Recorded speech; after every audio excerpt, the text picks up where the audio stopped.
ಕರ್ತನಲ್ಲಿ ಪ್ರೀತಿಯುಳ್ಳಂತಹ ದೇವಜನರೇ, ನಿಮ್ಮೆಲ್ಲರನ್ನು ಕೂಡ ಯೇಸುವಿನ ಹೆಸರಲ್ಲಿ ನಾನು ವಂದಿಸ್ತೇನೆ. ನಾವು ಈ ರೀತಿಯಾಗಿ ನ್ಯೂ ಹೋಪ್ ಎಂಬಂತ ಈ ಚಾನಲ್ ಮೂಲಕವಾಗಿ ನಿಮ್ಮನ್ನ ಭೇಟಿ ಮಾಡೋದ್ರಿಂದ ತುಂಬಾ ಸಂತೋಷವುಳ್ಳವನಾಗಿದ್ದೀನಿ. ಈ ದಿವಸವೂ ಸಹ ನಾವು ಆತ್ಮಿಕ ಬೆಳವಣಿಗೆಗಿರ್ತಕ್ಕಂತಹ ತಡೆಗಳ ಕುರಿತಾಗಿ ನಾವು ಧ್ಯಾನಿಸೋಣ. ಕಳೆದ ವಾರದಲ್ಲಿ ನಾವು ಆತ್ಮಿಕ ಬೆಳವಣಿಗೆಗಿರ್ತಕ್ಕಂತಹ ತಡೆಗಳಲ್ಲಿ ವಿಶೇಷವಾಗಿ ನಾವು ನೋಡ್ಕೊಂಡ್ವಿ. ಏನು ತಡೆ ಅನ್ನೋದನ್ನು ನಾವು ನೋಡ್ಕೊಂಡು, ಕಳೆದ ವಾರದಲ್ಲಿ ಸಹ ನಾವು ನೋಡಿದ ಒಂದು ವಿಷಯ ಅರಿವಿಲ್ಲದ ಒಂದು ಪರಿಸ್ಥಿತಿ, ಕ್ರಿಸ್ತನ ಕುರಿತಾದ ಅರಿವಿಲ್ಲದ ಪರಿಸ್ಥಿತಿ, ಆತನ ವಾಕ್ಯದ ಕುರಿತಾದ ಅರಿವಿಲ್ಲದ ಒಂದು ಪರಿಸ್ಥಿತಿ, ತಂದೆಯ ಹೃದಯದ ಅರಿವಿಲ್ಲದ ಒಂದು ಪರಿಸ್ಥಿತಿಯೇ ಆತ್ಮೀಕ ಬೆಳವಣಿಗೆಗೆ ಒಂದು ದೊಡ್ಡ ತಡೆಯಾಗಿದೆ ಅನ್ನೋದನ್ನು ನಾವು ಕಳೆದ ವಾರದಲ್ಲಿ ನಾವು ನೋಡ್ಕೊಂಡ್ವಿ.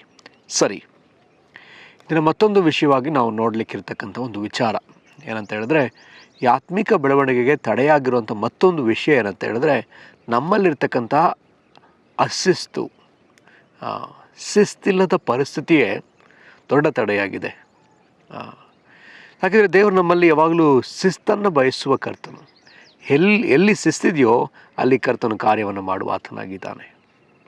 ಪ್ರಾರಂಭದಲ್ಲಿ ನಾವು ನೋಡುವಾಗ ಆದಿಕಾಂಡ 1ನೇ ಅಧ್ಯಾಯದಲ್ಲಿ ಭೂಮಿಯು ಕ್ರಮವಿಲ್ಲದೆಯೂ ಬರಿದಾಗಿ ಇತ್ತು ಎಂಬುದಾಗಿ ನಾವು ನೋಡ್ತೀವಿ. ಆದಿಕಾಂಡ 1ನೇ ಅಧ್ಯಾಯದ 2ನೇ ವಚನದಲ್ಲಿ ಭೂಮಿಯು ಕ್ರಮವಿಲ್ಲದೆಯೂ ಬರಿದಾಗಿ ಇತ್ತು, ಆದಿ ಸಾಗರದ ಮೇಲೆ ಕತ್ತಲಿತ್ತು, ದೇವರಾತ್ಮವು ಜಲಸಮೂಹಗಳ ಮೇಲೆ ಚಲಿಸುತ್ತಿದ್ದನು ಎಂಬುದಾಗಿ. ಸೊ ಕ್ರಮವಿಲ್ಲದ ಪರಿಸ್ಥಿತಿ ಸರಿಪಡಿಸೋದಕ್ಕೋಸ್ಕರವಾಗಿಯೇ ದೇವರಾತ್ಮನು. ಈಗ ಕ್ರಮಪಡಿಸಲ್ಪಟ್ಟ ನಂತರದಲ್ಲಿ ನಾವು ನೋಡ್ತೀವಿ 3ನೇ ವಚನದಲ್ಲಿ, ಆಗ ದೇವರು ಬೆಳಕಾಗಲಿ ಅನ್ನಲು ಬೆಳಕಾಯಿತು. ಸೊ ಹಾಗಿದ್ರೆ ಪ್ರಿಯರೇ, ದೇವರು ಒಂದು ಹೊಸ ಕಾರ್ಯವನ್ನು ನಮ್ಮ ಜೀವನದಲ್ಲಿ ಮಾಡಬೇಕನ್ನೋದಾದರೆ, ಅಥವಾ ನಾವು ಆತ್ಮಿಕವಾಗಿ ಬೆಳೀಬೇಕಂತ ಹೇಳಿದ್ರೆ, ಆತ್ಮಿಕವಾದ ಬೆಳವಣಿಗೆ ಅಂತ ಹೇಳಿದ್ರೆ ನಾವು ಕ್ರಿಸ್ತನಂತ ಆಗುವುದೇ, ಆತನ ಸಾರೂಪ್ಯವುಳ್ಳವರಾಗಿ ಮಾರ್ಪಡುವುದೇ, ಆತನ ಹೋಲಿಕೆಗೆ ಸರಿಯಾಗಿ ನಾವು ಮಾರ್ಪಡುವಂಥದ್ದೇ ಆಗಿದೆಯಲ್ಲ. ಹಾಗಿದ್ರೆ ನಾವು ಬೆಳಿಬೇಕಂತ ಹೇಳಿದ್ರೆ ನಮಗೆ ಶಿಸ್ತು ಅವಶ್ಯಕತೆ ಇದೆ. ನಾವು ನೋಡೋದಾದ್ರೆ ಎಲ್ಲ ಕ್ಷೇತ್ರಗಳಲ್ಲಿಯೂ ಶಿಸ್ತು. ಚಿಕ್ಕ ಮಕ್ಕಳನ್ನ ಶಿಸ್ತು ಪಡಿಸಿ ಅವ್ರಿಗೆ ಹೇಳ್ಕೊಡ್ತಾರೆ, ಶಿಕ್ಷೆ ಕೊಡ್ತಾರೆ, ಶಿಸ್ತು ಪಡಿಸ್ತಾರೆ. ಹೀಗೆ ಓದಬೇಕು, ಇದೇ ರೀತಿಯಲ್ಲಿ ಇರಬೇಕು, ಇದನ್ನೇ ಬರಿಬೇಕು, ಹೀಗೆ ಬರಿಬೇಕು, ಇಷ್ಟೇ ಬರಿಬೇಕು, ಇದೇ ಥರ ಪ್ರತಿ ದಿವಸ ಅವರಿಗೆ ಒಂದು ಸಮಯ, ನಿಗದಿತ ಸಮಯವನ್ನು ಇಟ್ಟಿದ್ದಾರೆ. ಶಾಲೆಯ ಸಮಯ ಇದೆ, ಅದಾದ ನಂತರ ಟ್ಯೂಷನಿಗೆ ಬಂದಮೇಲೆ ಅದಕ್ಕೊಂದು ಸಮಯ. ಮಕ್ಕಳನ್ನ ಚಿಕ್ಕ ವಯಸ್ಸಿನಲ್ಲೇ ಶಿಸ್ತು ಪಡಿಸ್ತಾರೆ.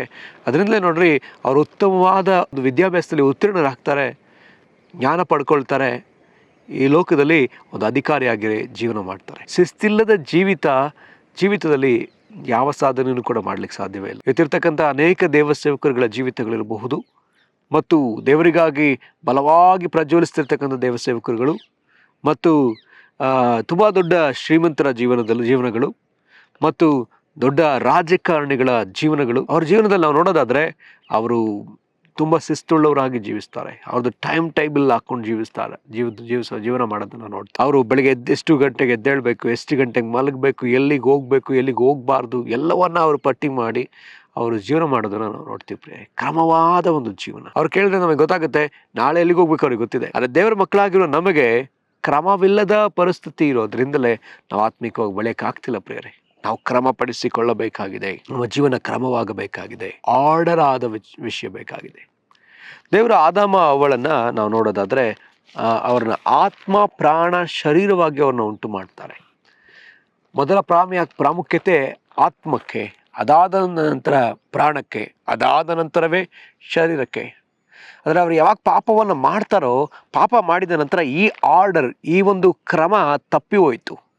ಮೊದಲನೇದಾಗಿ ಅವ್ರಿಗೆ ಬರ್ತಿರೋದೇ ಶರೀರ, ಅಥವಾ ಮೊದಲನೇದಾಗಿ ಬರ್ತಿರೋದೇ ಪ್ರಾಣ ಅಂತ ಹೇಳ್ಬೋದು. ಅಲ್ಲಿ ನಾವು ನೋಡೋದಾದ್ರೆ 3ನೇ ಅಧ್ಯಾಯ, ಆದಿಕಾಂಡ 3ನೇ ಅಧ್ಯಾಯದಲ್ಲಿ ಪ್ರಾರಂಭದ ವಚನಗಳಲ್ಲಿ ಸೈತಾನನು ಬಂದು ಸರ್ಪದ ಮೂಲಕವಾಗಿ ಆತ ಬಂದು ಹೇಳ್ತಾನೆ, ಏನಪ್ಪ, ತೋಟದಲ್ಲಿರುವ ಯಾವ ಮರದನ್ನು ನೀವು ತಿನ್ನಬಾರದೆಂದು ದೇವರು ಅಪ್ಪಣೆ ಕೊಟ್ಟಿರುವುದು ನಿಜವೋ ಎಂದು ಕೇಳಲು ಸ್ತ್ರೀಯು, ತೋಟದಲ್ಲಿರುವ ಮರಗಳ ಹಣ್ಣುಗಳನ್ನು ನಾವು ತಿನ್ನಬಹುದು, ಆದರೆ ತೋಟದ ಮಧ್ಯದಲ್ಲಿರುವ ಆ ಮರದ ವಿಷಯವಾಗಿ ಇದನ್ನು ತಿನ್ನಲು ಕೊಡಲು ಮುಟ್ಟಲು ಕೊಡದು, ತಿಂದರೆ ಸಾಯುವಿರಿ ಎಂದು ದೇವರು ಹೇಳಿದ್ದಾನೆ ಅಂದಳು. ಆಗ ಸರ್ಪವು ಸ್ತ್ರೀಗೆ, ನೀವು ಹೇಗೂ ಸಾಯುವುದಿಲ್ಲ, ನೀವು ಇದರ ಹಣ್ಣನ್ನು ತಿಂದಾಗಲೇ ನಿಮ್ಮ ಕಣ್ಣುಗಳು ತೆರೆಯುವವು, ನೀವು ದೇವರಂತೆ ಆಗಿ ಒಳ್ಳೆದರ ಕೆಟ್ಟದರ ಭೇದವನ್ನು ಅರಿತವರಾಗುವಿರಿ, ಇದು ದೇವರಿಗೆ ಚೆನ್ನಾಗಿ ಗೊತ್ತುಂಟು ಅಂದಿತ್ತು.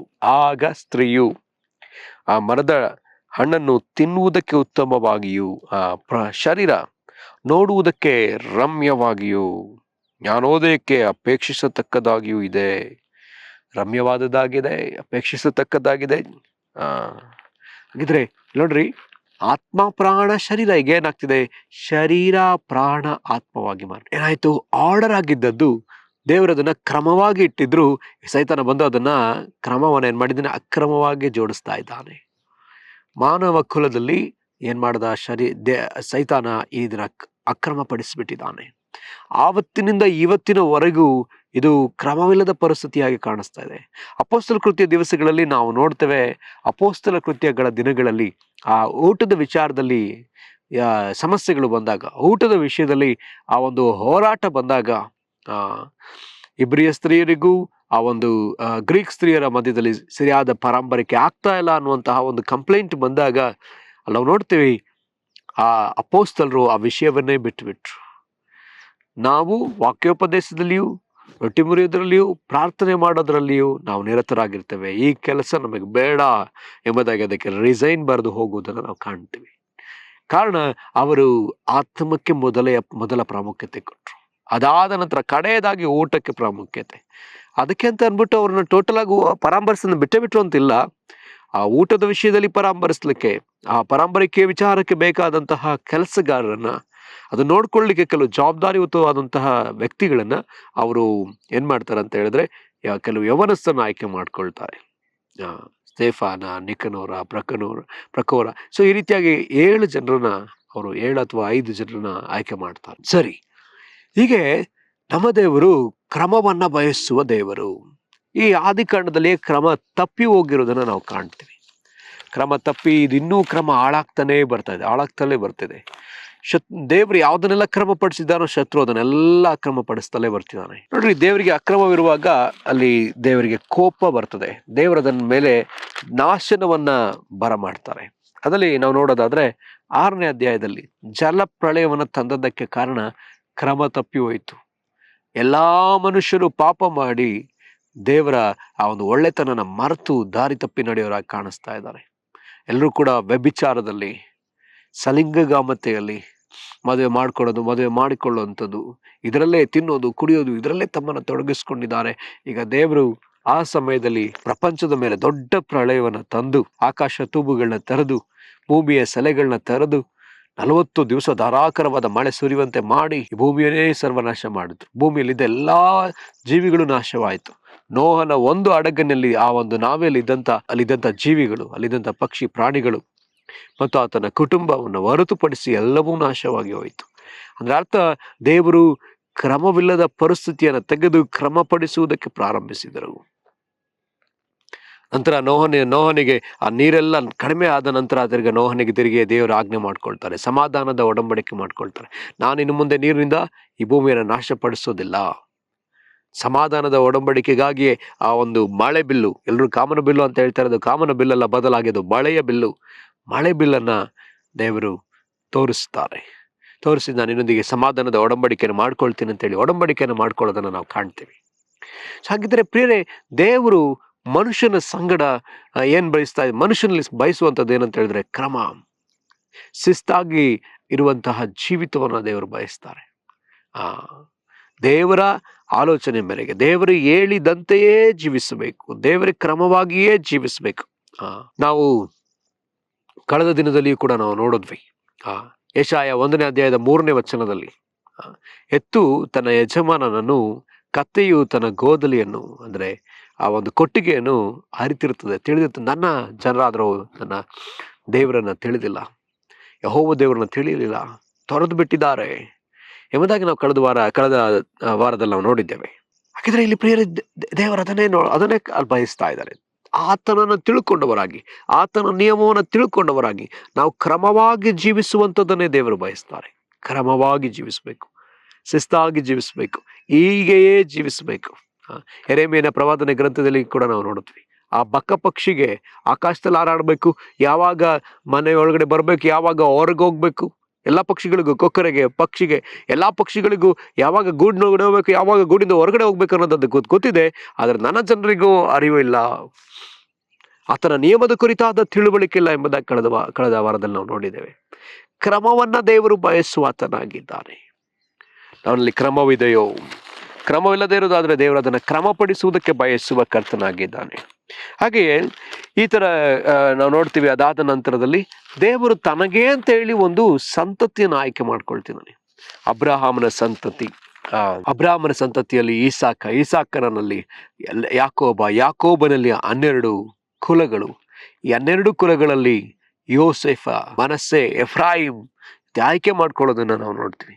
ಇಲ್ಲಿಯೂ ಕೂಡ ದೇವರು ಅವ್ರನ್ನ 400 ವರ್ಷ ಆ ಒಂದು ದಾಸತ್ವದಲ್ಲಿ ಇರಿಸಿ ಅವರನ್ನ ಕ್ರಮಪಡಿಸುವುದನ್ನು ನಾವು ನೋಡ್ತೀವಿ.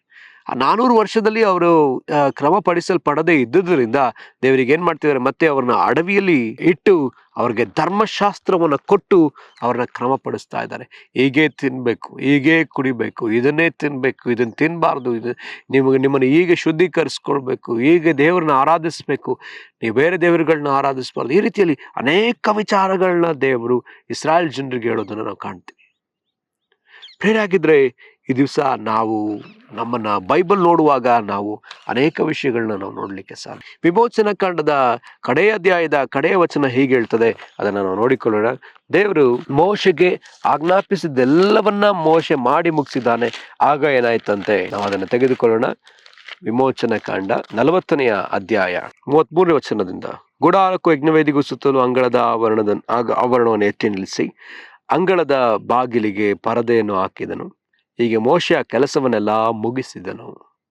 34ನೇ ವಚನ, ಆಗ ಮೇಘವು ದೇವದರ್ಶನದ ಗುಡಾರವನ್ನ ಮುಚ್ಚಿತ್ತು, ಯೆಹೋವನ ತೇಜಸ್ಸು ಗುಡಾರವನ್ನು ತುಂಬಿತು. ಎಷ್ಟು ಸ್ಪಷ್ಟವಾಗಿ ಬರೆಯಲ್ಪಟ್ಟಿದೆ ನೋಡಿದ್ರ. ಹಾಗಿದ್ರೆ ಮೋಶೆ ತಾನು ಮಾಡಬೇಕೆಂದಿದ್ದ ಕೆಲಸವನ್ನ ಮಾಡಿ ಮುಗಿಸಿದ್ದಾನೆ. ಮುಗಿಸಿರೋದ್ರಿಂದಲೇ ಅಲ್ಲೇನಾಯ್ತು, ದೇವರ ಮಹಿಮೆ ಆ ಸ್ಥಳವನ್ನ ತುಂಬಿಕೊಳ್ತು. ಬೇರೆ ಆಗಿದ್ರೆ ದೇವರು ಕ್ರಮಪಡಿಸಬೇಕಾದ ವಿಚಾರಗಳನ್ನ ಅವರು ಅಂದುಕೊಂಡಿರ್ತಕ್ಕಂಥ ವಿಷಯವನ್ನ ನಾವು ಮಾಡಿ ಮುಗಿಸುವಾಗ್ಲೇ ಏನಾಗ್ತಿದೆ, ದೇವರ ಸ್ಥಳಕ್ಕೆ ಬರುವ ಆತನಾಗಿದ್ದಾನೆ. ಮೋಶೆಗೆ ಹೇಳಿದ ಎಲ್ಲ ಕೆಲಸವನ್ನ ಮೋಶೆ ಪರಿಪಕ್ವವಾಗಿ ಮಾಡಿ ಮುಗಿಸಿದ್ದಾನೆ. ಅದಕ್ಕೆ ನಾವು ನೋಡ್ತೀವಿ ಅಲ್ಲಿ ದೇವರ ಮೇಘ. ಮುಂದೆ ವಚನ ತುಂಬಾ ಚೆನ್ನಾಗಿದೆ. ಮೇಘವು ದೇವದರ್ಶನದ ಗುಡಾರದ ಮೇಲೆ ನೆಲೆಯಾಗಿರುವುದರಿಂದಲೂ ಯೆಹೋವನ ತೇಜಸ್ಸು ಗುಡಾರದೊಳಗೆ ತುಂಬಿಕೊಂಡಿರುವುದರಿಂದಲೂ ಮೋಶೆ ಗುಡಾರದಲ್ಲಿ ಹೋಗಲಾರದೇ ಇದ್ದನು. ಗುಡಾರದೊಳಗಡೆ ಯೆಹೋವನ ತೇಜಸ್ಸು, ಕರ್ತನ ತೇಜಸ್ಸು ತುಂಬಿಕೊಂಡಿದೆ.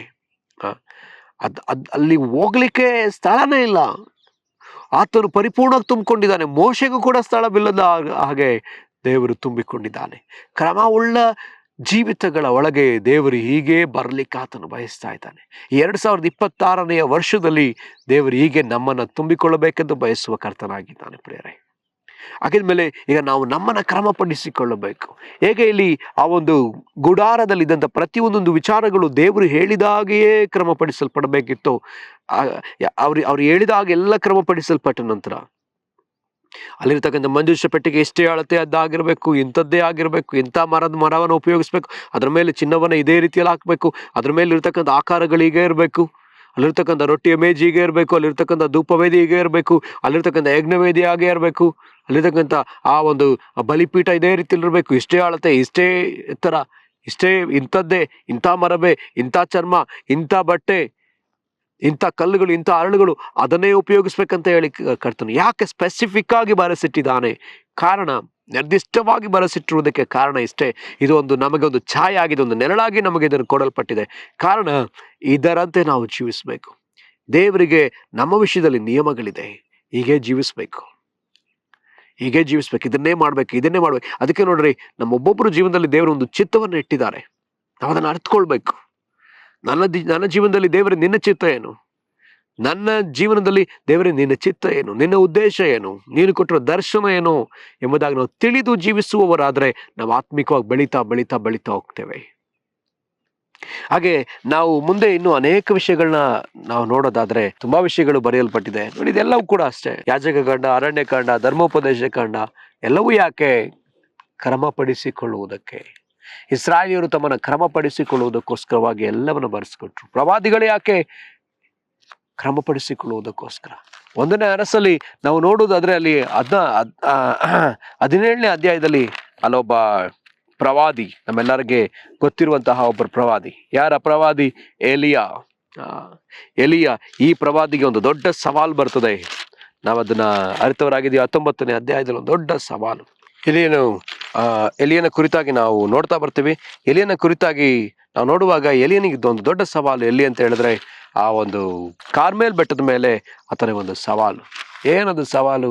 ಬಾಳನ ದೇವರು ದೇವರು, ಎಲಿಯನ ದೇವರು ದೇವರು. ಪರೀಕ್ಷಿಸಲ್ಪಡ್ತಾ ಇದೆ. ಬೆಳಗ್ಗಿಂದ ಸಂಜೆವರೆಗೂ ಅವರೆಲ್ಲರೂ ಕೂಡ ಕೂಗ್ಕೊಳ್ತಾ ಇದ್ದಾರೆ, ಅರ್ಚ್ಕೊಳ್ತಾ ಇದ್ದಾರೆ, ಬಾಳನೆ ಬಾಳನೆ ಎಂಬುದಾಗಿ. ಅವರಿಟ್ಟಿದಂತ ಆ ಒಂದು ಯಜ್ಞವೇದಿಯ ಮೇಲೆ ಮಾಂಸವನ್ನು ಇಟ್ಟು, ಆ ಒಂದು ಕಟ್ಟಿಗೆನೆಲ್ಲ ಇಟ್ಟು ಅದು ಕೂಗ್ತಾ ಇದ್ದಾರೆ. ಬೆಂಕಿ ಬರುತ್ತಾ? ಸಂಜೆವರೆಗೂ ಬರಲಿಲ್ಲ. ಆದರೆ ಎಲಿಯನು ಅದೆಲ್ಲವನ್ನ ಕೆಡವಿ, ಅವರ ಯಜ್ಞವೇದಿಯನ್ನೆಲ್ಲ ಕೆಡವಿ ತೆಗೆದು ಹಾಕಿ, ತಿರುಗಿ ಆತ ಹೊಸ ಹುಟ್ಟು ಕಲ್ಲುಗಳನ್ನ ತಂದು ಅದನ್ನು ಜೋಡಿಸಿ, ಕಟ್ಟಿಗೆಗಳನ್ನ ಅದರ ಮೇಲೆ ಜೋಡಿಸಿ, ನಂತರದಲ್ಲಿ ಅದರ ಮೇಲೆ ಮಾಂಸವನ್ನು, ಹೋರಿಗಳನ್ನ ಕಡಿದು ಅದರ ಮೇಲೆ ಮಾಂಸಗಳನ್ನ ಇಟ್ಟು, ಅದರ ಮೇಲೆ ನೀರನ್ನು ಒಯ್ದು, ಈಗ ಆತ ದೇವರ ಬಳಿಯಲ್ಲಿ ಪ್ರಾರ್ಥಿಸ್ತಾನೆ. ಎಲ್ಲವನ್ನ ಕ್ರಮಪಡಿಸಿದ್ದಾನೆ, ಎಲ್ಲವನ್ನ ಕ್ರಮಪಡಿಸಿದ್ದಾನೆ. ಹಾಗಿದ್ರೆ ಈ ದಿವಸ ನಮ್ಮ ಯಜ್ಞವೇದಿಗಳು ಕ್ರಮಪಡಿಸಲ್ಪಡಬೇಕು. ಇನ್ನು ಬಾಳನ ಯಜ್ಞವೇದಿಗಳೇ ಇವೆಯೋ, ಅಥವಾ ನನ್ನ ಯಜ್ಞವೇದಿ ಇದೆಯೋ? ಕುಟುಂಬ ಯಜ್ಞವೇದಿ ಅದು ಎಲಿಯನ ಯಜ್ಞವೇದಿ. ಎಲಿಯನು ದೇವರ ನಾಮವನ್ನು ಮಹಿಮೆಪಡಿಸುವುದಕ್ಕೋಸ್ಕರ ಕಟ್ಟಿದ ಆ ಯಜ್ಞವೇದಿ. ಬೈಬಲ್ ಉದ್ದಕ್ಕೂ ನಾವು ನೋಡ್ತೀವಿ, ಯಜ್ಞವೇದಿ ಯಜ್ಞವೇದಿ, ದಾವಿದ ಯಜ್ಞವೇದಿ, ಸೌಲ ಯಜ್ಞವೇದಿ, ಅಬ್ರಾಮ ಯಜ್ಞವೇದಿ. ಅಬ್ರಾಹ್ಮನು ಪ್ರತಿ ಕಾಲಗಳಲ್ಲಿ ಆ ಯಜ್ಞವೇದಿಯನ್ನು ಕಟ್ತಾ ಇದ್ದ. ಮತ್ತೆ ನೋಹನು ಯಜ್ಞವೇದಿಯನ್ನು ಕಟ್ಟಿದ. ನೀರು ನಿಂತು ಹೋದ ಮೇಲೆ, ನೀರೆಲ್ಲ ಒಣಗಿ ಹೋದ ಮೇಲೆ ಆತ ಯಜ್ಞವೇದಿಯನ್ನು ಕಟ್ಟಿ ದೇವರಿಗೆ ಆತನ ಸ್ತೋತ್ರ ಸಲ್ಲಿಸ್ತಾ. ಹೀಗೆ ಸತ್ಯವೇದದ ಉದ್ದಕ್ಕೂ ಯಜ್ಞವೇದಿಗಳನ್ನ ನಾವು ನೋಡ್ತೀವಲ್ಲ. ಹಾಗಿದ್ರೆ ನಮ್ಮ ವೈಯಕ್ತಿಕವಾದ ಯಜ್ಞವೇದಿಗಳು ಕಟ್ಟಬೇಕಂದ್ರೆ ವೈಯಕ್ತಿಕವಾದ ಪ್ರಾರ್ಥನಾ ಯಜ್ಞವೇದಿ ದೇವರಿಗೆ ಬೇಕಾಗಿದೆ. ವೈಯಕ್ತಿಕವಾದ ಆ ಒಂದು ಸ್ತುತಿಯ ಯಜ್ಞವೇದಿ ದೇವರಿಗೆ ನಾವು ಸಲ್ಲಿಸಬೇಕಾಗಿದೆ. ಹಾಗಿದ್ರೆ ಪ್ರಿಯರೇ, ನಾವೇ ದಿವಸ ನಮ್ಮ ಯಜ್ಞವೇದಿಗಳು ಸರಿಯಾಗಿವೆಯೋ? ವೈಯಕ್ತಿಕವಾದ ಯಜ್ಞವೇದಿ, ಕುಟುಂಬ ಯಜ್ಞವೇದಿ, ನಮ್ಮ ಸಭೆಯ ಯಜ್ಞವೇದಿ ದೇವರ ಮುಂದೆ ಸರಿಯಾಗಿ ಕ್ರಮವಾಗಿದೆಯೋ? ಅದು ಹುಟ್ಟುಕಲ್ಲುಗಳಿಂದ, ಅದು ಕಟ್ಟಿಗೆಯಿಂದ ಜೋಡಿಸಲ್ಪಟ್ಟು, ಅದು ಪೂರ್ಣಾಂಗವಾದ ಆ ಒಂದು ಪಶುವಿನಿಂದ ಅದು ಒದಿಸಲ್ಪಟ್ಟಂತ ಯಜ್ಞವೇದಿ ಆಗಿದೆಯೋ? ದೇವರ ನಿಯಮಕ್ಕೆ ತಕ್ಕಂತಹ ಯಜ್ಞವೇದಿ ನಮ್ಮ ಯಜ್ಞವೇದಿ ಆಗಿದೆಯೋ? ಇದು ಅತಿ ಮುಖ್ಯವಾದದ್ದು. ನಮ್ಮನ್ನು ಕ್ರಮಪಡಿಸಿಕೊಳ್ಳಬೇಕಾದದ್ದು, ನಮ್ಮನ್ನ ಅಥವಾ ಶಿಸ್ತುಪಡಿಸಿಕೊಳ್ಳಬೇಕಾದದ್ದು. ನಮ್ಮಲ್ಲಿರ್ತಕ್ಕಂಥ ಅಶಿಸ್ತು ಅಥವಾ ಅಕ್ರಮ ದೇವರಿಗೆ ಇಷ್ಟವಿಲ್ಲ. ಆದರೆ ದೇವರು ನಮ್ಮನ್ನು ಕ್ರಮಪಡಿಸಿಕೊಳ್ಳುವಾಗ ಸಂತೋಷವುಳ್ಳವನಾಗಿದ್ದಾನೆ.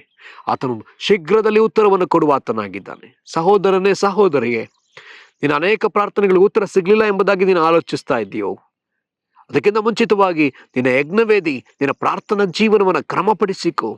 ನಿನ್ನ ವೈಯಕ್ತಿಕವಾದ ಪ್ರಾರ್ಥನಾ ಜೀವನ, ನಿನ್ನ ಕುಟುಂಬ ಪ್ರಾರ್ಥನೆ ಜೀವನ ಸರಿಪಡಿಸ್ಕೋ. ಕರ್ತನ ಮುಂದೆ ಪ್ರತಿಷ್ಠೆ ಪಡಿಸ್ಕೋ. ಇಲ್ಲ ಕರ್ತನೆ, ನಾನು ಇನ್ನು ಮುಂದೆ ಇಷ್ಟು ತಾಸು ನಿನ್ನ ಸಮ್ಮುಖದಲ್ಲಿ ಕುಳಿತುಕೊಳ್ತೇನೆ, ಇಷ್ಟು ಹೊತ್ತಿಗೆ ನಾನು ಬರ್ತೇನೆ, ನಾನು ನಿನ್ನ ವಚನಗಳನ್ನ ಧ್ಯಾನಿಸ್ತೇನೆ ಎಂಬುದಾಗಿ ಪ್ರತಿಷ್ಠೆ ಪಡಿಸಿಕೋ. ತಿರುಗಿ ಪ್ರತಿಷ್ಠೆ ಪಡಿಸಿಕೋ. ಕರ್ತನ ಮುಂದೆ ಪ್ರತಿಷ್ಠೆ ಪಡಿಸಿಕೊಳ್ಳುವುದಾದ್ರೆ ಕರ್ತನು ತಾನೇ ನಿನ್ನ ಯಜ್ಞವೇದಿಯ ಮೇಲೆ ತನ್ನ ಬೆಂಕಿಯನ್ನು ತರ ಮಾಡಿ ನಿನ್ನ ಪ್ರಾರ್ಥನೆಗಳಿಗೆ ಉತ್ತರ ಕೊಡುವ ಆತನಾಗಿದ್ದಾನೆ. ಹಾಗೆಯೇ ಮುಂದೆ ನಾವು ನೋಡ್ತಾ ಹೋಗುವುದಾದ್ರೆ ಅನೇಕ ವಿಚಾರಗಳಿವೆ. ಮುಖ್ಯವಾಗಿ ನಾವು ನೋಡೋದಾದ್ರೆ ಯೇಸು ಕ್ರಿಸ್ತನ ಜೀವನದಲ್ಲಿ, ಯೇಸು ಸ್ವಾಮಿ ಯೋಹಾನ ಬರೆದ ಸುವಾರ್ತೆ 6ನೇ ಅಧ್ಯಾಯದಲ್ಲಿ ಅನೇಕ ಜನರಿಗೆ, 5,000 ಗಂಡಸರಿಗೆ, ಅಲ್ಲಿ 5,000 ಗಂಡಸರೇ ಹೊಟ್ಟೆ ತುಂಬ ತಿಂದು ಇನ್ನೂ ಮಿಕ್ಕುವಷ್ಟು, 5,000 ಗಂಡಸರು ಅಂದ್ರೆ 5,000 ಹೆಂಗಸರಿದ್ದಾರೆ. ಹೆಂಗಸರಿದ್ದಾರೆ ಅಂದ್ರೆ ಅಲ್ಲಿ ಮಕ್ಕಳಿದ್ದಾರೆ. ಆಲ್ಮೋಸ್ಟ್ ಒಂದು 20,000-25,000 ಜನ ಆ ಒಂದು ಬೆಟ್ಟದ ಬಳಿ ಇದ್ದಿರ್ಬೋದು. ನಾವು ನಿಂತಿರೋ ಈ ಸ್ಥಳನೂ ಕೂಡ ಇದು ಒಂದು ಬೆಟ್ಟದ ಬಯಲು. ಈ ಬಯಲು ಹೇಗಿದೆ ಗೊತ್ತಾ? ಈ ಒಂದು ಬಯಲಲ್ಲಿ ಆಲ್ಮೋಸ್ಟ್ ಈ ಜಾಗದಲ್ಲಿ ಅಷ್ಟೇ ಒಂದು 10,000-20,000 ಜನ ಕೂರುವಷ್ಟು ಸ್ಥಳ ಈ ಸ್ಥಳ. ನಂಗನಿಸ್ತದೆ ಯೇಸುಸ್ವಾಮಿನೂ ಕೂಡ ಇಂಥ ಸ್ಥಳದಲ್ಲಿಯೇ ಇದ್ರು. ಇಂಥ ಸ್ಥಳದಲ್ಲಿ ಜನಗಳು ಕೂತಿದ್ರು, ಎಲ್ಲಿ ಬೇಕಲ್ಲೇ ಕೂತಿದ್ರು. ಯೇಸು ಬೆಟ್ಟದ ಮೇಲೆ ಕುಳಿತುಕೊಂಡು ಆತ ಮಾತಾಡ್ತಾ ಇದ್ದಾನೆ. ಮಾತಾಡ್ತಿದ್ದ ಸಂದರ್ಭದಲ್ಲಿ 3 ದಿನ ಕಳೆದೋದಾಗ ಈಗ ಯೇಸು ಹೇಳ್ತಾರೆ, ಅವ್ರಿಗೆ ಏನಾದ್ರು ಕೊಡ್ರಿ. ಅವ್ರ ಹತ್ರ ಶಿಷ್ಯರ ಹತ್ರ ಕೊಡ್ಲಿಕ್ಕೆ ಏನಿಲ್ಲ. ಅದಕ್ಕೆ ಯೇಸು ಹೇಳ್ತಾರೆ, ನಿಮ್ಮ ಹತ್ರ ಏನಾದ್ರು ಇದೆಯಾ ನಿಮ್ಮ ಹತ್ರ? ಯಾರೋ ಒಬ್ರು 5 ರೊಟ್ಟಿ 2 ಮೀನು ತಂದು ಕೊಟ್ಟ ಕೂಡಲೇ ಯೇಸು ಸ್ವಾಮಿ ಸ್ತೋತ್ರ ಮಾಡಿ ಅವರಿಗೆ ಹಂಚಿಕೊಡ್ತಾ ಇದ್ದಾರೆ. ಹಂಚಿಕೊಡೋದಕ್ಕಿಂತ ಮುಂಚಿತವಾಗಿ ಯೇಸು ಒಂದು ಮಾತನ್ನ ಹೇಳ್ತಾರೆ. ಅದ್ಭುತ ಮಾಡೋದಕ್ಕಿಂತ ಒಂದು ಮುಂಚಿತವಾದ ಒಂದು ಮಾತು, ಕ್ರಮಪಡಿಸುವಿಕೆ. ಎಲ್ಲರನ್ನು 50-50 ಆಗಿ 100-100 ಆಗಿ ಸಾಲಾಗಿ ಕೂರಿಸ್ರಿ.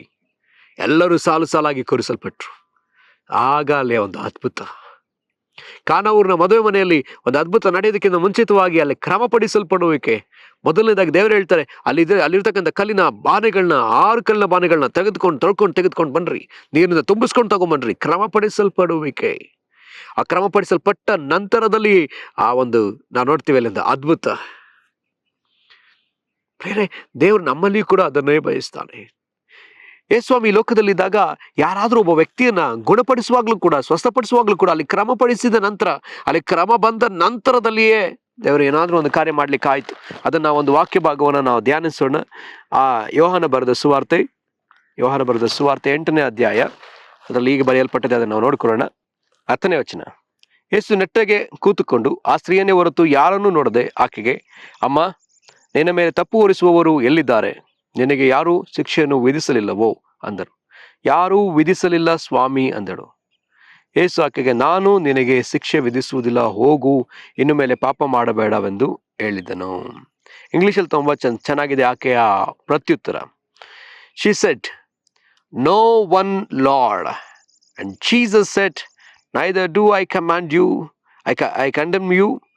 Go and from now on sin no more." ಇಲ್ಲಿ ತುಂಬಾ ಸ್ಪಷ್ಟವಾಗಿ ಬರೆಯಲ್ಪಟ್ಟಿದೆ. ಆಕೆ ಹೇಳಿದ್ಲು, "ನೋ ಒನ್ ಲಾರ್ಡ್." ಕನ್ನಡದಲ್ಲಿ ಯಾರು ವಿಧಿಸಲಿಲ್ಲ ಸ್ವಾಮಿ. ಅದರ ಅರ್ಥ, ನನಗೆ ಶಿಕ್ಷೆಯನ್ನು ವಿಧಿಸಲಿಲ್ಲ ಕರ್ತನೆ, ಸ್ವಾಮಿ ಅಂತ ಇಲ್ಲಿ ಬರೆಯಲ್ಪಟ್ಟಿದೆ. ಕನ್ನಡ ಇಂಗ್ಲಿಷಲ್ಲಿ ಲಾರ್ಡ್ ಅಂತ ಬರೆಯಲ್ಪಟ್ಟಿದೆ. ಯಾರೆಲ್ಲ ಯೇಸುವನ್ನ ಕರ್ತನೆ ಎಂಬುದಾಗಿ ಕರೀತಾರೋ ಅವರಿಗೆ ರಕ್ಷಣೆ. ಇದನ್ನೇ ರೋಮಾಪುರ 10ನೇ ಅಧ್ಯಾಯದಲ್ಲಿ ನಾವು 10ನೇ ವಚನದಲ್ಲಿ ನಾವು ನೋಡ್ತೀವಿ. ಕರ್ತನೆ ಅಂತ ಕರೆಯುವಾಗ ನಮಗೆ ರಕ್ಷಣೆ. ಯೇಸುವನ್ನೇ ಕರ್ತನೆ ಅಂತೇಳಿ ಕರೆಯುವಾಗ 10ನೇ ಅಧ್ಯಾಯದ 9-10 ವಚನಗಳಲ್ಲಿ ಆತನ ಬಾಯಿಂದ ಆರಿಕೆ ಮಾಡುವ ಕರ್ತನೆ ಎಂಬುದಾಗಿ ನಾವು ರಕ್ಷಿಸಲ್ಪಡುತ್ತೇವೆ. ಈಕೆ ಅಲ್ಲಿ ರಕ್ಷಿಸಲ್ಪಟ್ಲು. ಈ ಕ್ರಮ ಯೇಸು ಕ್ರಿಸ್ತನಿಗೆ ಅವಶ್ಯಕತೆ ಇತ್ತು. ಹಾಗಿದ್ರೆ ನಮ್ಮೊಬ್ಬೊಬ್ಬರ ಜೀವಿತದಲ್ಲಿಯೂ ದೇವರು ಅದೇ ರೀತಿಯಲ್ಲಿ ಕ್ರಮಪಡಿಸಲ್ಪಡುವಿಕೆಯನ್ನು ಅವರು ಬಯಸ್ತಾ ಇದ್ರು. ಸಾಧ್ಯ ಆದ್ರೆ ಈ ಕ್ರಮಪಡಿಸಲ್ಪಡುವಿಕೆ ಕುರಿತಾದ ಇನ್ನೂ ಹೆಚ್ಚಾದ ವಿಚಾರವನ್ನು ನಾವು ಬರುವ ವಾರಗಳಲ್ಲಿ ನಾವು ಧ್ಯಾನಿಸಲಿಕ್ಕಿದ್ದೇವೆ. ನಾವು ಈ ಸಮಯದಲ್ಲಿ ನಾವು ಪ್ರಾರ್ಥನೆ ಮಾಡೋಣ. ನಮ್ಮನ್ನು ಒಪ್ಪಿಸಿಕೊಟ್ಟು ನಾವು ಕರ್ತನ ಮುಂದೆ ಕೇಳೋಣ, ಕರ್ತನೆ ನಮ್ಮನ್ನ ಕ್ರಮಪಡಿಸು. ಎಲ್ಲಿಯಾದ್ರೂ ನಿನ್ನ ನಿಯಮಕ್ಕೆ ವಿರುದ್ಧವಾಗಿ, ನಿನ್ನ ವಾಕ್ಯಗಳಿಗೆ ವಿರುದ್ಧವಾಗಿ, ನಿನಗೆ ವಿರೋಧವಾಗಿ ನಾನು ಜೀವಿಸ್ತಾ ಇರೋದಾದ್ರೆ ನಾನು ಅದನ್ನು ಸರಿಪಡಿಸ್ಕೊಳ್ತೀನಿ ಎಂಬುದಾಗಿ ನಾವು ಕರ್ತನ ಮುಂದೆ ಒಪ್ಪಿಕೊಂಡು ನಾವು ಈ ವರ್ಷದಲ್ಲಿ ಪ್ರಾರಂಭ ಮಾಡೋಣ. ನಾವು ಒಳ್ಳೆ ರೀತಿಯಲ್ಲಿ ಪ್ರಾರಂಭ ಮಾಡೋಣ. 2026 ಅನೇಕರು ಪ್ರಾರಂಭಿಸುವಂತಹ ಒಂದು ಹೊಸ ವಿಷಯಗಳನ್ನ ಪ್ರಾರಂಭಿಸುವಂತಹ ಸಮಯ. ಅನೇಕರು ಪ್ರಾರಂಭಿಸ್ತಾರೆ, ವರ್ಷದ ಪ್ರಾರಂಭದಲ್ಲಿಯೇ ಪ್ರಾರಂಭಿಸ್ತಾರೆ. ಸೊ ನಾವು ಕೂಡ ನಂಬಿಕೆಯಿಂದ ನಾವು ಪ್ರಾರಂಭ ಮಾಡೋಣ. ಇಲ್ಲ ಕರ್ತನೆ, ನಾನಿನ್ನು ಮುಂದೆ ಈ ರೀತಿಯಲ್ಲಿ ಬಾಳೋದಿಲ್ಲ, ಈ ರೀತಿಯಲ್ಲಿ ಜೀವಿಸೋದಿಲ್ಲ, ನಿನ್ನ ನಿಯಮಕ್ಕೆ ವಿರುದ್ಧವಾಗಿ ನಾನು ಜೀವನ ಮಾಡಲ್ಲ, ನಾನು ಸರಿಯಾಗಿ ಜೀವಿಸ್ತೀನಿ. ಪ್ರತಿಷ್ಠೆ ಪಡಿಸ್ಕೊಳ್ಳೋಣ. ಆತನ ಸಹಾಯ ಮಾಡ್ತಾನೆ, ಖಂಡಿತ ಆತ ಸಹಾಯ ಮಾಡ್ತಾನೆ. ನಾವು ನಂಬಿ ನಾವು ಪ್ರಾರ್ಥನೆಯೊಟ್ಟಿಗೆ ಈ ವರ್ಷವನ್ನು ನಾವು ಪ್ರಾರಂಭ ಮಾಡೋಣ. ಪ್ರಾರ್ಥಿಸೋಣ ಬನ್ರಿ. ಕರ್ತನೆ, ನಿನಗೆ ಸ್ತೋತ್ರ ಸಲ್ಲಿಸ್ತೇವೆ ಸ್ವಾಮಿ. ಕ್ರಮವನ್ನು ಬಯಸುವ ಕರ್ತನೆ, ಶಿಸ್ತನ್ನ ಬಯಸುವ ಕರ್ತನೆ, ನಮ್ಮನ್ನು ಶಿಸ್ತುಪಡಿಸಪ್ಪ, ನಮ್ಮನ್ನು ಶಿಸ್ತುಪಡಿಸಪ್ಪ. ಎಲ್ಲಿ ನಾವು ಕ್ರಮವಿಲ್ಲದವರಾಗಿದ್ದೇವೋ, ಎಲ್ಲಿ ನಾವು ಶಿಸ್ತಿಲ್ಲದವರಾಗಿದ್ದೇವೋ ಆ ಕ್ಷೇತ್ರದಲ್ಲಿ ಶಿಸ್ತುಪಡಿಸು. ಆದಿಯಲ್ಲಿ ನೀನು ತಿರುಗಿ ಎಲ್ಲವನ್ನ ಸೃಷ್ಟಿ ಮಾಡುವಾಗ ನೀನು ತಿರುಗಿ ಶಿಸ್ತುಪಡಿಸಿದ್ದಿ. ಭೂಮಿಯಲ್ಲಿ ಎಲ್ಲರೂ ಪಾಪ ಮಾಡಿದ್ರಿಂದ ಕರ್ತನೆ ಚಲಪಳೆಯನ್ನು ತಂದು ಎಲ್ಲವನ್ನ ತಿರುಗಿ ಶಿಸ್ತುಪಡಿಸಿದ್ದಿ. ಕರ್ತನೆ, ಕರ್ತನೆ, ನಿನ್ನ ಜನರು ಪಾಪ ಮಾಡುವವರಾಗಿ ಕಾಣಲ್ಪಟ್ಟದ್ರಿಂದ ಅವರಿಗೆ 400 ವರ್ಷದ ಆ ಒಂದು ಗುಲಾಮತನದ ನಂತರದಲ್ಲಿಯೂ ಕೂಡ 40 ವರ್ಷ ಕರ್ತನ ಅಡವಿಯಲ್ಲಿ ಅವ್ರನ್ನ ವಾಕ್ಯಗಳೊಂದಿಗೆ, ಧರ್ಮಶಾಸ್ತ್ರದೊಂದಿಗೆ ಅವ್ರನ್ನ ಶಿಸ್ತುಪಡಿಸಿದ್ದಿ. ಕರ್ತನೆ, ಕರ್ತನೆ, ಶಿಸ್ತಿರುವ ಸ್ಥಳದಲ್ಲಿ ನೀನು ಇಳಿದು ಬರುವ ಮೋಶೆಯ ಗುಡಾರವನ್ನ ದೇವರೇ ನೀವು ಹೇಳಿದ ನಿಯಮದ ಪ್ರಕಾರ ಎಲ್ಲವನ್ನು ಶಿಸ್ತುಪಡಿಸಿದ ಮೇಲೆ ನೀವು ಆ ಗುಡಾರದ ಒಳಗೆ ಮೇಲೆ ಇಳಿದು ಬಂದಿದ್ದೀರಿ. ಅಪೊಸ್ತಲರು ಕರ್ತನೆ 10 ದಿವಸ ನಿನ್ನ ಸಮ್ಮುಖದಲ್ಲಿ ಕಾದಿದ್ದರಿಂದ ಅವರ ಮೇಲೆ ಪವಿತ್ರಾತ್ಮನ ಬಲವನ್ನು ಅನುಗ್ರಹಿಸಿದ್ದಿ. ಅವರು ತಮ್ಮನ್ನು ಶಿಸ್ತುಪಡಿಸಿಕೊಂಡ ನಂತರ ನೀನು ಅವರ ಮೇಲೆ ಬಂದವನಾಗಿದ್ದಿ. ಕರ್ತನೆ, ಪ್ರಕಟಣೆಯ ಪುಸ್ತಕದಲ್ಲಿ ಕೂಡ ಈಗಲೂ ಕೂಡ ನಮ್ಮನ್ನು ಶಿಸ್ತುಪಡಿಸುವುದಕ್ಕಾಗಿಯೇ ನೀನು ಆಜ್ಞೆಗಳನ್ನ ಕೊಟ್ಟಿದ್ದಿ. ನೀನು ತಿರುಗಿಕೋ, ನೀನು ಪಶ್ಚಾತ್ತಾಪ ಪಡು, ನೀನು ಮಾಡುವುದನ್ನು ತಿರುಗಿ ಮಾಡು, ಕ್ರಮಪಡಿಸಿಕೋ ಎಂಬುದಾಗಿ ಹೇಳಿದ್ದೀಯಲ್ಲ. ನಮ್ಮನ್ನು ಕ್ರಮಪಡಿಸ್ಕೊಳ್ಳಿಕ್ಕೆ, ನಮ್ಮಲ್ಲಿರ್ತಕ್ಕಂಥ ಶಿಸ್ತನ್ನೆಲ್ಲ ತೆಗೆದು ಬಿಡುವುದಕ್ಕೆ ನಮಗೆ ಸಹಾಯ ಮಾಡು. ಅಶಿಸ್ತು ನಮ್ಮನ್ನು ಬಿಟ್ಟು ಹೊರಗಾಕಲ್ಪಡಲಿ ಸ್ವಾಮಿ. ಅಶಿಸ್ತು ನಮ್ಮನ್ನು ಬಿಟ್ಟು ಹೊರಗಾಕಲ್ಪಡಲಿ, ನಮ್ಮಿಂದ ಅದು ತೆಗೆಯಲ್ಪಡಲಿ ಸ್ವಾಮಿ. ಕರ್ತನೆ, ನಮ್ಮನ್ನು ಶಿಸ್ತುಪಡಿಸು, ನಮ್ಮನ್ನು ಕ್ರಮಪಡಿಸು, ನಮ್ಮನ್ನು ಶಿಸ್ತುಪಡಿಸು. ನಿಮ್ಮ ಹಸ್ತಲ್ಲಿ ಒಪ್ಪಿಸ್ಕೊಡ್ತೇವಪ್ಪ, ನಿಮ್ಮ ಕೈಯಲ್ಲಿ ಒಪ್ಪಿಸ್ಕೊಡ್ತೀವಿ. ನಮ್ಮ ಜೀವನದ ಎಲ್ಲ ಕ್ಷೇತ್ರಗಳಿಗೆ ನೀವೇ ಒಡೆಯನಾಗಿರಿ ಅಪ್ಪ. ನಾವಲ್ಲಪ್ಪ, ನಮ್ಮ ಆಸೆ ಅಲ್ಲ, ನಮ್ಮ ಬಯಕೆ ಅಲ್ಲ, ನಮ್ಮ ಚಿತ್ತ ಅಲ್ಲ, ನಮ್ಮ ಆಲೋಚನೆಗಳಲ್ಲ, ನಮ್ಮ ಬಯಕೆ ಅಲ್ಲ, ನಮ್ಮ ಗುರಿಗಳಲ್ಲ ದೇವರೇ. ನಿನ್ನ ಆಸೆ, ನಿನ್ನ ನಿಯಮಗಳು, ನೀನು ಹೇಳಿರ್ತಕ್ಕಂಥ ವಚನಗಳು ಕರ್ತನೆ ನಮ್ಮ ಜೀವನದಲ್ಲಿ ಮುಖ್ಯವಾದ ಗುರಿಗಳಾಗಿ ಮಾರ್ಪಡಲಿ. ಶಿಸ್ತಾಗಿ ಮಾರ್ಪಡಲಿ. ಹಾಗೆ ನೀವು ಮಾಡುವುದಕ್ಕಾಗಿ ಸ್ತೋತ್ರ. ಎಲ್ಲ ಮಹಿಮೆ ಘನತೆ ನಿಮಗೆ ಸಲ್ಲಿಸ್ತೇವೆ. ಯೇಸುವಿನ ಹೆಸರಲ್ಲಿ ಪ್ರಾರ್ಥಿಸ್ತೇವೆ ಪ್ರೀತಿಯ ತಂದೆಯಾದ ದೇವರೇ. Amen, amen. ಕರ್ತನು ನಿಮ್ಮೆಲ್ಲರನ್ನು ಕೂಡ ಆಶೀರ್ವದಿಸಲಿ. ನಾವು ಶಿಸ್ತಿನಿಂದ ನಮ್ಮ ಜೀವಿತವನ್ನು ಕರ್ತನಿಗೆ ಒಪ್ಪಿಸಿಕೊಟ್ಟು ನಾವು ಜೀವಿಸೋಣ. ಧನ್ಯವಾದಗಳು.